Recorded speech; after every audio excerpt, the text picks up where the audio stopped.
Hey everybody. We're Group 12. And we're making croissants. Food safety tip. Always start by washing your hands with warm water and soap for at least 20 seconds before handling ingredients. Clean your workspace and tools to avoid cross-contamination. The first step is preparing our dough. In a large bowl, mix milk, water, flour, sugar, salt, yeast, malt, and butter. Use your hands to combine these ingredients into a shaggy dough mass. Don't worry about it making it smooth just yet. Cover the bowl and let the dough rise until it's about 1.5 times its original size, which could take about an hour. Once the dough has risen, punch it down gently, shape it into about an 8-inch square, wrap it tightly in plastic wrap, and refrigerate it for at least 3 hours or overnight. This keeps the dough safe and slows bacteria growth while the gluten relaxes. Now we'll make the butter block. Lay a 12 by 15 inch sheet of parchment paper on your work surface and arrange slices of butter into a single layer.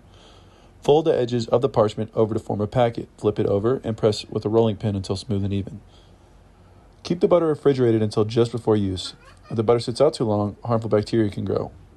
Work quickly to maintain the butter's temperature, and if it gets too soft, pop it back into the fridge for 10 to 15 minutes. When your butter block is smooth and pliable, store it in the fridge until it is time to laminate the dough. Now it's time for lamination, where we create those flaky layers.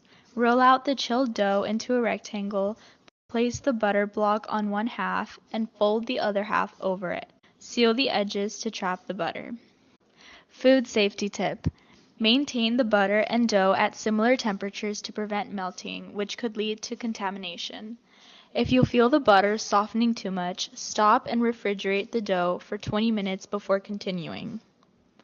Roll out and fold the dough multiple times, chilling in between to keep the butter safe and firm. This step is all about patience and precision. Now for the fun part, shaping and baking. Roll out the laminated dough, cut it into triangles, and shape your croissants. If adding a filling, ensure it's been stored properly and kept at a safe temperature. Let the croissants proof with a bowl of boiling water nearby to create humidity, but don't let them sit out for more than 2 to 3 hours, as bacteria can multiply. As a food safety tip, when working with egg wash, only use clean, fresh eggs. Avoid leaving egg wash at room temperature for too long and discard any leftovers after use. Preheat your oven to 350, brush the croissants with an egg wash, and bake until golden brown. Remember, delicious food starts with safe food, so always follow food safety practices.